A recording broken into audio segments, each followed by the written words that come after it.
Hello everyone, it's Boomer First Class here, and today we're going to be doing the next part of Onimusha. Now, I've made a bit of an oopsie with the recording for this part and part 6, where I seem to have kind of messed up my OBS setup, and I failed to actually get any audio recording for this part, including my commentary, hence I'm having to come back and do a post-commentary style video for part 6 and part 5. So it may be a bit more less reactionary than you're probably used to, but this does allow me to actually focus on the video itself and give some context on what we're doing. But as you can see here, we've got the actual little dude hanging off the rope. I can't remember what his name is. Like, honestly, I just call him the gnome for some reason. But maybe Grub, Gremlin, whatever you want to call him. I also call him just the Dark Realm guy. But of course, just talking about the Dark Realm and, being the 24 Gauntlet sub challenge you can do to get a nice prize at the end of it. We are going, and I think I speak about there about stating we're going to be talking about doing the Dark Realm, which we do end up doing. So with this part, we're actually supposed to be going to the other side of the keep, and as you can see, the insect monsters have come about as new type of Genma to actually attack us. Now, these guys aren't too bad to deal with. They can easily be knocked over and then finished off with a slice. They do have a fairly decent amount of HP, even with like a regular powerful weapon. Like a regular Ryzen combo doesn't actually kill them, even at like level 3, which is quite an impressive feat of stamina for this game, for such a little enemy. They don't do too much damage, thankfully, so they're not like too bad. But at the end of the day, they aren't really too bad either as a enemy to encounter, except in like massive groups. But we'll be seeing a lot more of those later. So at this point in the part, we're just basically going back and forth between a couple of areas because there was some items I needed to pick up before I actually could go to the next area. There was a ceremonial sword I need to pick up. And there was a clue there from one of the soldiers telling you about a monster with a giant axe. And that's a big clue here that I couldn't remember for the time. I remember at this point, I was actually fumbling a little bit on what exactly I had to do. Because I'd done the section with Kaede and completely overlooked the fact that there was a portion where you couldn't go through with it because of the fire seal on the door. And it was just completely flubbed in my mind. And I was trying to work. I was like, I have a rough idea of where I need to go and what I need to do. But I know the segment, but it's like, where do I go to get that? That was where I was struggling. I was like, I can't remember if I have to go back in the keep to get there or if it's back the other way around. And I do end up finding it while dispatching some demons to get some souls to level up the rest of my Onimusha weapons as well. But this portion of the game is a bit annoying because they do end up throwing a lot of archers, so I do take a lot of chip damage here throughout going backwards and forwards. But there is a door as well that has the lightning seal on it with a level 3 that I ended up going back to find out later. But here you can see I'm just dispatching these Genma so I can get a prize from the soldier. We have to believe it's some burst bullets. Burst bullets, you're probably wondering what good are these without a gun, and then probably worked out because you know the people listening to this, obviously smart chaps, you're going to say, oh, we're getting a gun later, aren't we? And yes, you are right. We do get a Tanigashima in this part. Which is very like one of the first. I think it's one of the first Japanese rifles. Again, I'm not super buff on my Japanese mythology. I'm going to assume it was one of the first Japanese rifles, but obviously you can do a quick Google search and find that answer for yourself, and I'm not going to pretend it's absolutely definitive. But as you can see here, we've got the actual triple lightning gem door here. Now in this portion, in this section, we do see a new Genma as well with these black tier ninjas. Actually looking like real proper ninjas for once. All to really say about them, they're a harder version of the purple ninjas you saw earlier with some new attacks and a new gimmick where they actually do like a shadow clone if you hit them enough times. I find that if you keep hitting them repeatedly, the shadow clone will actually dissipate and you'll just hit the regular target anyway, so you can just kind of keep pressing the attack button and they don't usually worry too much. They have like a ranged kunai attack and like some like weird triple stab thing that does make it a bit awkward to perform an Aeson attack on them. Right now we're just picking up goodies, but with the ninjas, the Eastern time with these extra attacks make it a little bit more tricky. But they're not too bad again. If you can deal with the regular ninjas, just think of them as the hard mode equivalent. So right now I'm actually trying to work out. You can visibly see me trying to work out like where am I supposed to be going here, and I'm struggling to remember the exact point in time where I need to be or where I need to be at to actually get to where I need to go. Pick up a fluorite there because it's on the ground with the vision staff we picked up there. We can now see fluorite actually glowing on the ground. And in this section here, we go down to the ladder to find the other location where we can go for the Dark Realm guy.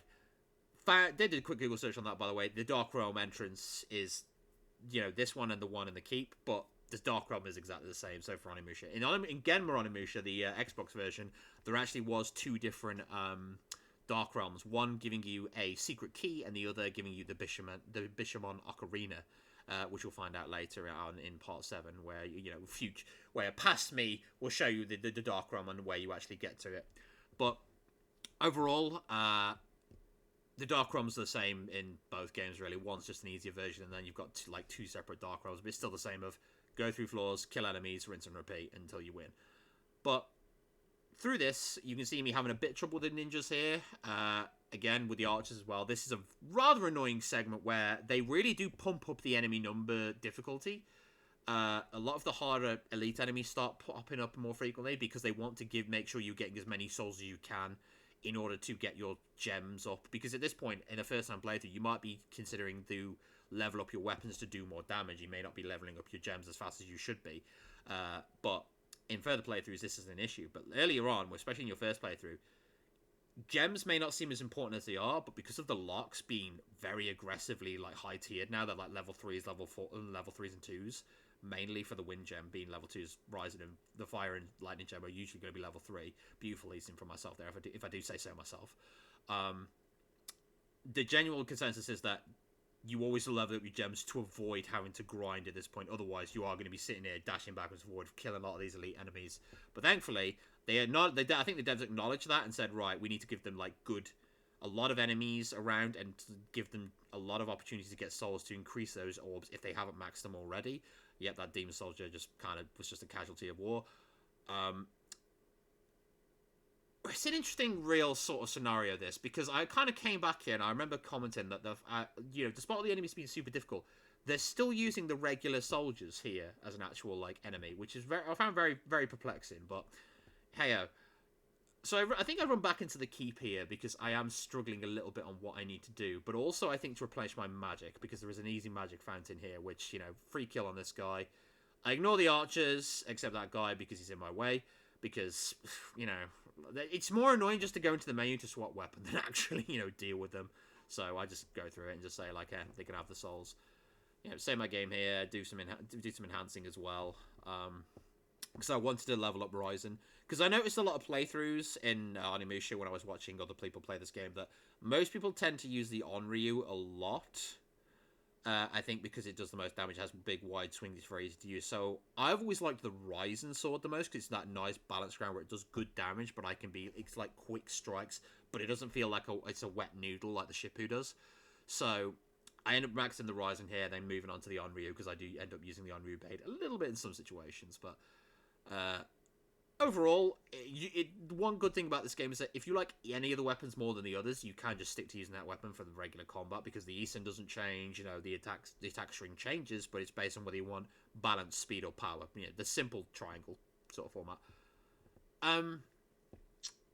But ultimately, I'm kind of just sitting here scratching my head, trying to work out where I'm supposed to be going. And at this point, I end up kind of having an idea of what I need to do, but it's where I need to go to get it done, like I said earlier.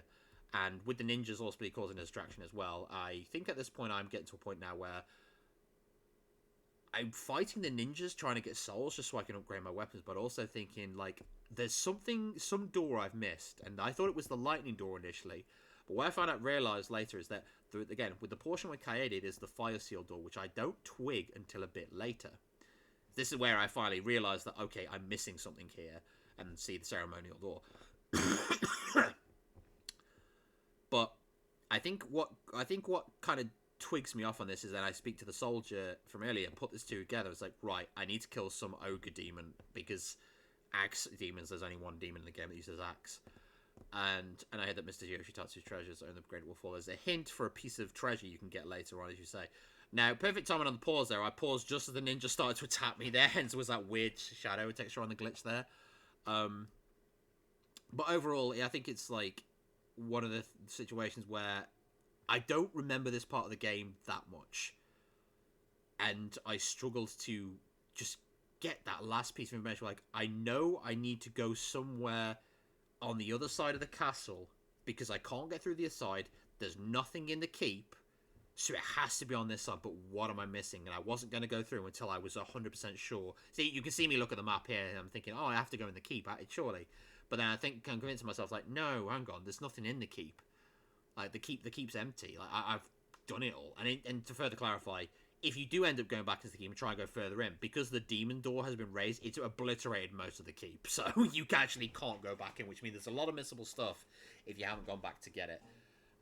But here I make a skip because I realised where I've actually gone wrong and realised it was similar to it was this bit we went with Kaede that I actually hadn't been to with Samanosuke, and there is this fire door seal that I hadn't actually been through. So this is when I twigged that and ended up making a skip. I missed an Eason there actually. You saw Samanosuke actually push forward.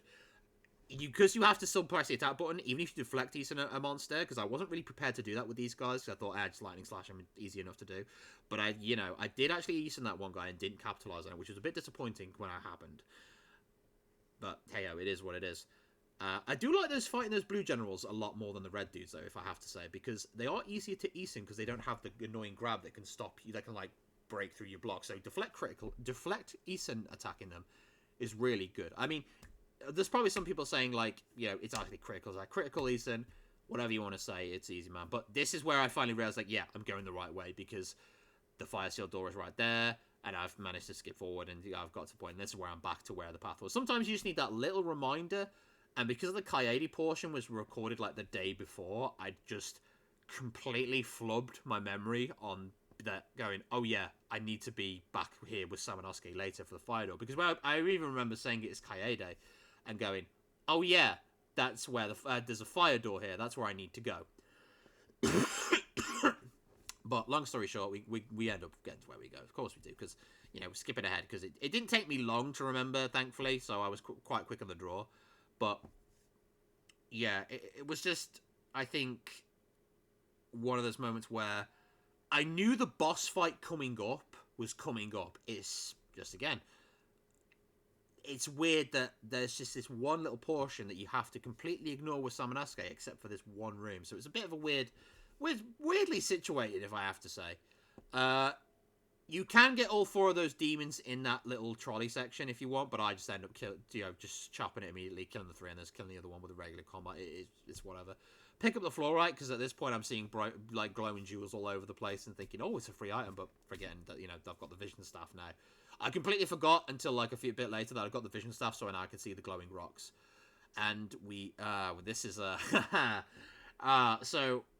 Genma Onimusha, I always think of when I see the red ogres, because there was a challenge in that room where you get 2 of these red ogres. For context, the red ogre is the boss version of the big ogre demons. They're these really hard-hitting dudes, and a lot of their attacks are unblockable.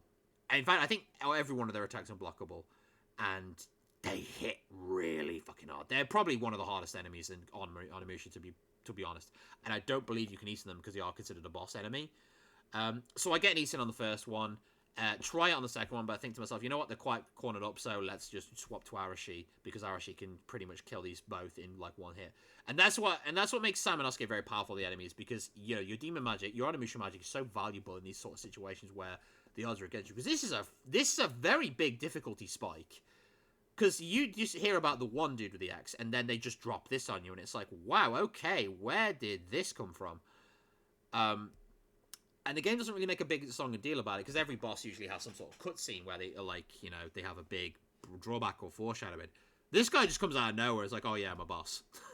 And it's just like, as you say there, with that 1 overhand chop, look how much health he just took off my HP there. It's a crazy amount. So, yeah, best thing to do, you just use absolutely everything on this guy. Like, you do not give him the time of day. And he dropped 3 large vitality souls there for me. And yeah, he just goes down with a few magic attacks. Like, that's all you can do against him. Like, he really is just a very difficult fight, because I don't think you can block any of his attacks. Unlike the other ogres, where some attacks are blockable. I think there's one combo attack they do that is unblockable. But we get the statue head, which was related to that room. You saw me going briefly with the triple lightning pillars. Now, for Genma Onimusha, that is where the Ogre Tower is actually situated, and I was talking about it in commentary at that part, hence why I stopped and actually examine it. But in Genma Onimusha, this was just a random section, like, for, just for the sake of this boss fight.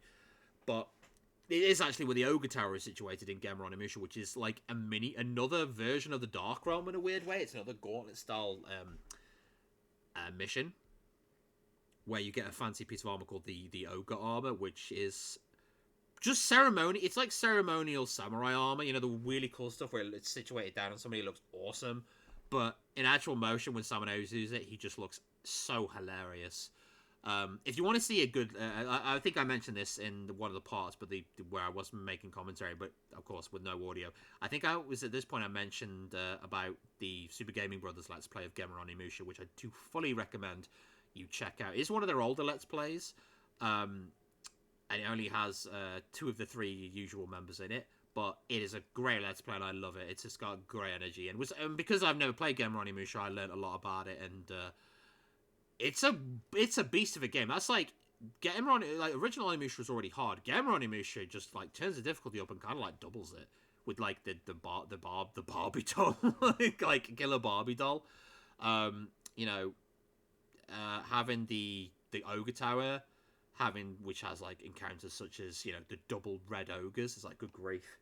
And then there's the 2 Dark Realms. There's a lot more to do in the game, but they do change up like a lot of enemy layouts as well. And then there's the soul system where you have to have like a tug of war with enemies, where if you hit them enough, the green soul pops out, and the enemy can absorb it and get like a massive power boost.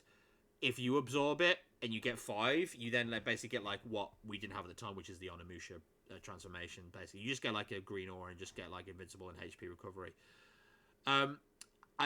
Whether I like Genma Onimusha or not, from when I was seeing them play it, I wasn't that thrilled, to be honest, with the change. I thought like, I feel like these kind of add a few too many layers to like an otherwise nice and simple game. Like, the core gameplay is good enough as it is. I would have liked the Ogre Tower to stay in the other Dark Realm, but hey ho, it is what it is. But the soul system, I think, is where I was like, the soul system is kind of, I think, where I got a bit like, this isn't for me. I like the idea of the killer doll as well, because you have that as like a really cool sub mode. Say like it's hard mode, and that's when she's harassing you. Because, you know, again, Resident Evil, you know, Capcom it's a Resident Evil game, it's survival horror. Let's obviously try a nemesis for this kind of game. So yeah, I managed to get the statue and the statuette and the sword. So we're just running back now. Dodge though, docking me those guys, because I think I just had like a bit of I'm not dealing with your nonsense sort of thing. I just want to get going because I've been meandering around this part a lot. Now I make a mistake here, and that I should have gone through that door and actually got the item that was in it, because we had the statue head. Now I can go back and get it, but I completely flub. And you can probably see me there. Did you thought you were forgetting something? No, I was just kind of like waiting for the ninja to come around the corner and fight him, and I thought, so forget it. It's whatever. I should have enough souls at this point. You know, because Onryu should be close to max with the amount of souls I have in my bank, and ultimately, I'm not going to level up Shippu, like, because I don't use it as a weapon. I use its magic attack, and that's it. I don't use Shippu as a weapon because I don't like it. Ultimately, we get to where we need to be at this point, but then I realise I've made a bit of an oopsie-poopsie. I was considering, I think, to go back and save or get some more magic, but, you know, bully that guy, you know. He tries to do the slow walk approach to me, and I'm not having any of his nonsense, so I just immediately dispatch him. I think at this point I was debating whether to go and do the demon. Yeah, I remember. I was debating whether to do the Dark Realm now or to leave it till later. Ultimately, I leave it till later because I have all my maximum medicines and my maximum health bars and stuff, and I think it's a lot easier to manage. So I think it's better to do it then. You get like more souls and use like the souls earlier for the Oni Gauntlet upgrade, so you can absorb souls faster, and you can obviously max out all your equipment.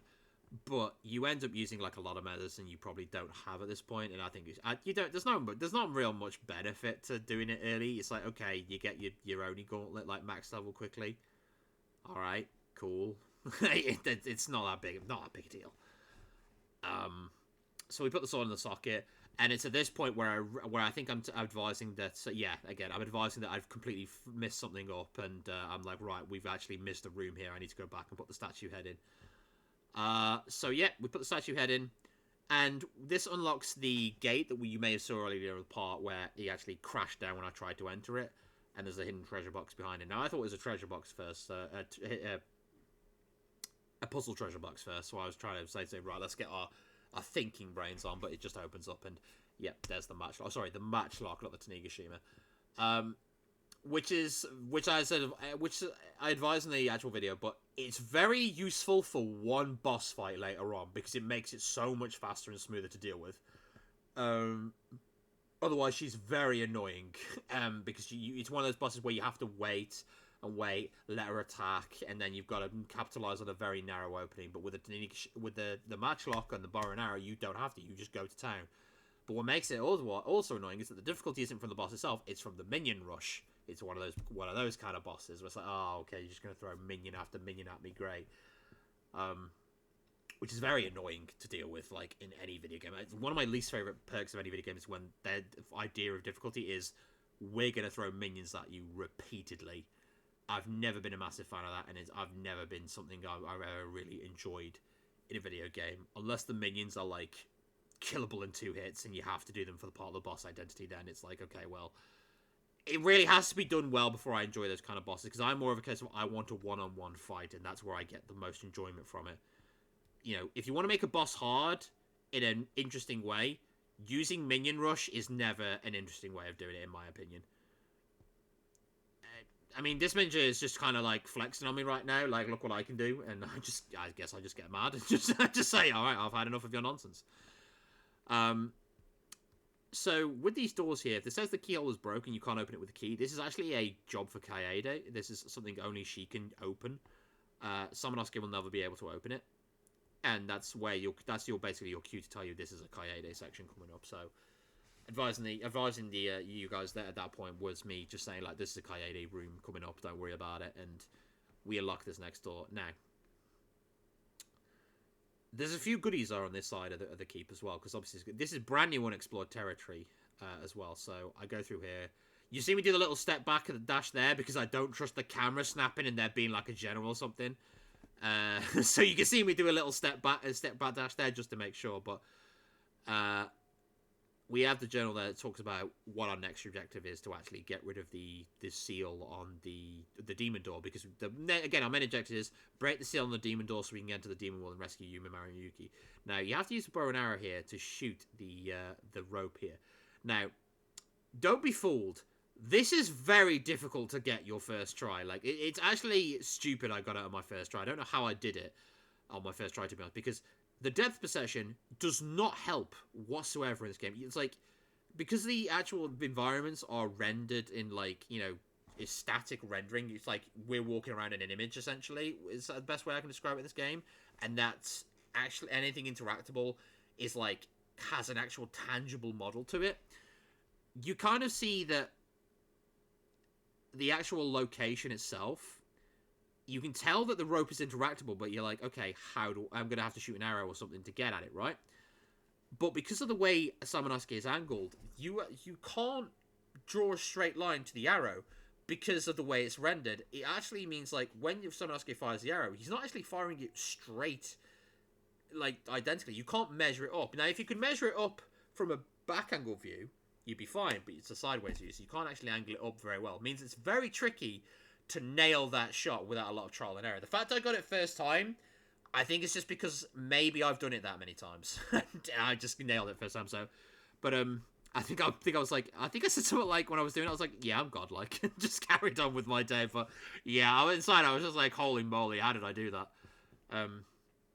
We pick up the Genbu here as well, and this is where I'm thinking to myself, have I missed 2 books? But Genbu being the last book quartet, makes me just second guess whether I actually had all the books in place and whatnot. But we go on, we move on, and we get some more goodies. There's, like I said, a lot of goodies here, a lot of missables here, and we get accosted by ninjas. Of course we do. Nothing too bad to deal with, especially with Ryzen now. They're like one combo and they go down, but they do provide a plentiful amount of souls for the kind of enemy they are. Then I see this guy, and I think I don't know if I think I just lightning stab him. What am I doing? What am I doing? Yeah, I give him a quick stab. Oh, okay. I'm actually just trying to do a critical on him. Okay, that's fair enough. I was like, what am I waiting for? Just lightning stab him. Okay. I'm kind of hypercritical on my playstyle. I was like, just lightning stab him. You've got the magic. What are you waiting for? I was just trying to do it the fancy way, I suppose. Yeah, and then we get shot by archers again. My favourite enemy in this game. Like, just... I think if I had to say the top 3 most annoying enemies in this game for me, one is the little do I consider them enemies? I guess the little soul ball suckers, they absorb your souls. I know they're technically an enemy, but they don't technically hurt you too much. They just kind of are more of a hindrance. But I'll just say them because they do damage. Like, those are annoying. The archers are super annoying, and then Ronaldo's probably the most annoying enemy. If I had to pick a top 3, everything else I do relatively enjoy fighting. But the Ronaldo, I think he's got so many annoying attacks, especially when he's got like 2 grabs. But yeah, because the archer's here, I'm not gonna try and Eason him. I wasn't having any of his nonsense this time around. But this is again another section where we're just going for extra treasure and random power jewel placement, by the way. Oh, sorry, magic jewel placement. My apologies. Randomly just put a magic jewel there because why not? They just thought, yeah, you can have a magic jewel. That's fine. Yeah, it's just one of these things where a lot of it ends up being, I think, a rush job. It feels like a lot of rush job went towards this portion of the game because there's some random power jewels just littered about, like there's a random magic jewel littered about rather. I just did it again, yeah. There's that random magic jewel. It's like, oh, it's just in a treasure chest that you can go up there and find. It's like, well, it's not exactly a hard find either.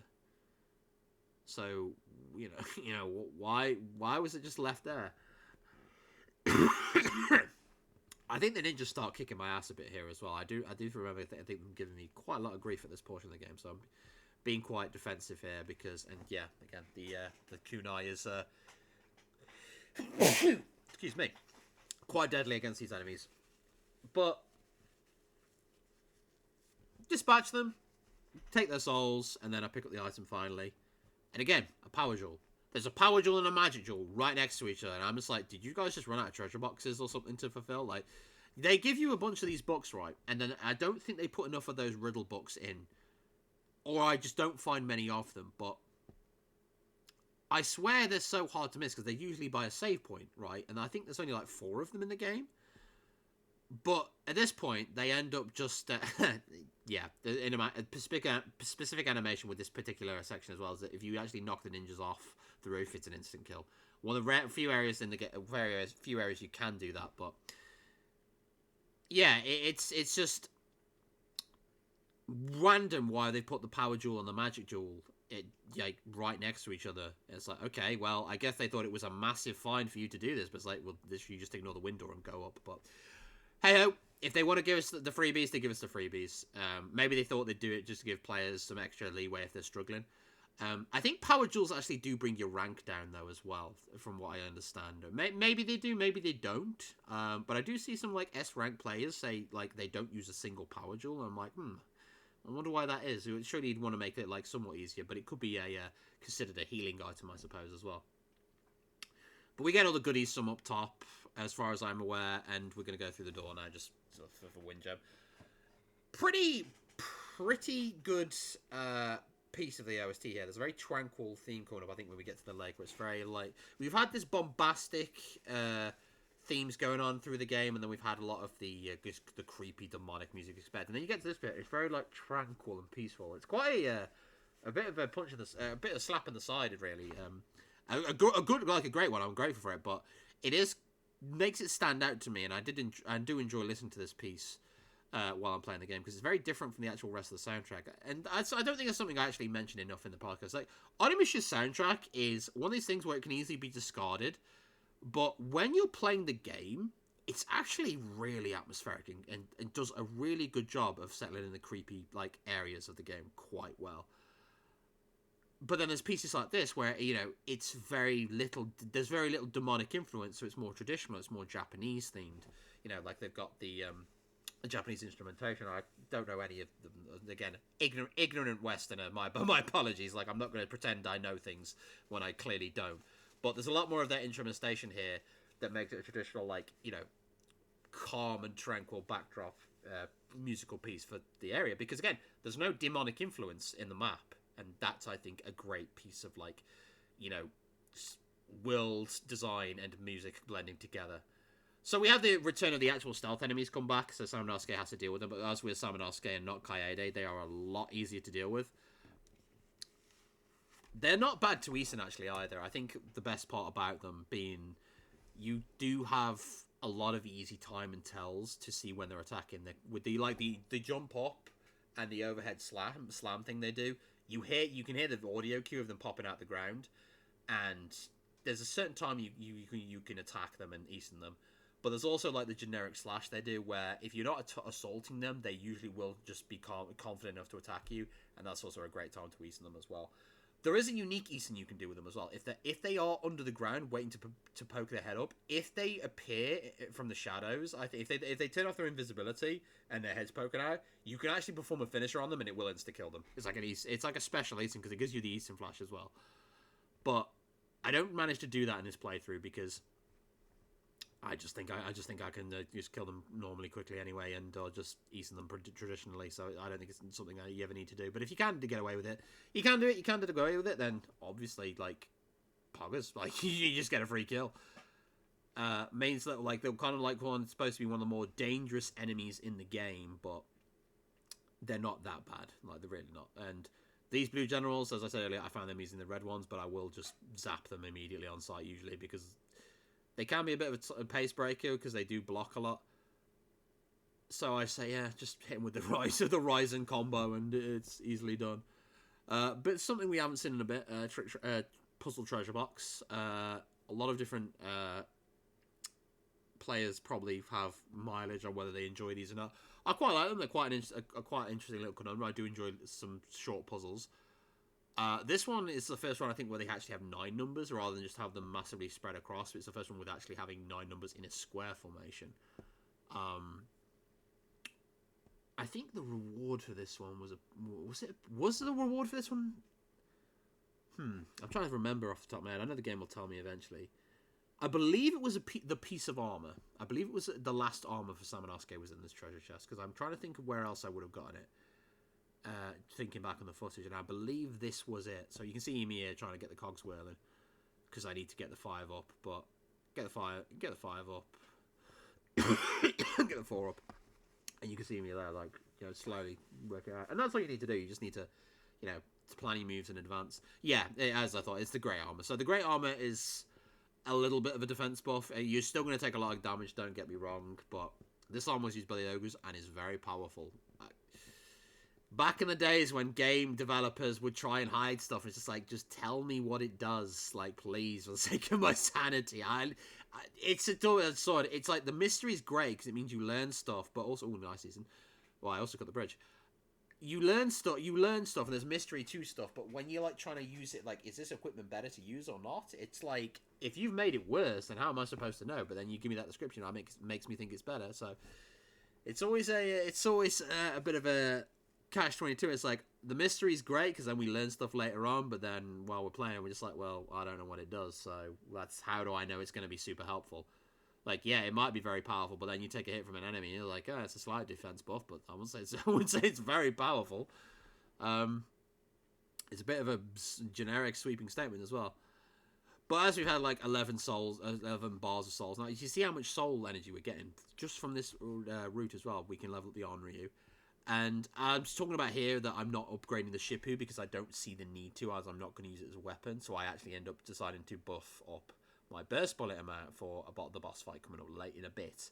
Because burst bullets they're so useful for just like dealing with the nonsense in that fight with mainly the minions. Because they end up like one-tapping the minions, which is great. And you can aim at one minion, and because of the AoE effect of it, they'll hit somebody that's like nowhere near you. It's having a disgusting range, to be quite honest. And here I'm trying to work out the treasure box or the riddle box, but I thought to myself, oh yeah, I've got all the pieces, and ends up this is where I start second guessing myself about the number of books I have. And it turns out I did end up not having the correct book, not missing the book, but I didn't actually have the correct book as of right now because it's in Kaede's path and not something I can actually do now. All the answers can be done without the books. If you know the answers ahead of time, then obviously you can do them right then and there. But that, of course, requires you to understand the language of the ogres, which I'm guessing is what these are. I'm guessing it's Oni language, but I could be wrong. Never actually clarified what it is, but I just assume it's the language of the Oni and just kind of like leave it as. But yeah, it's just something we could do pick up with Kylie later to get the last book, because I think the last two books are on her path, or on her new pathway. Because what happens is you have to go to the port here to get them to the boat, go across the boat to this next section, and then Samanosuke goes in and picks up one of the items needed to get through to break the seal on the door, and then it ends up essentially being a case of Kaede hears the scuffle going on and goes to help, and that's when you go through her pathway, and that ends up being the second Kaede portion of the game, which is a lot more manageable than her first one, definitely. Because our first one, you have to use their regular knife for so long. With this one, like there are some harder enemies running about, but you have the sacred knife, and the sacred knife can actually dispense of like things in like a reasonable time frame. But yeah, this has been part 5 of Onimusha Warlords. Post commentary had to be done because of the audio mixing up, and I do apologize for that. But yeah, so we're going to stop here just outside the fort, and in the next part, we're going to go in and tackle the pot and tackle the enemies within. I'll catch you next time.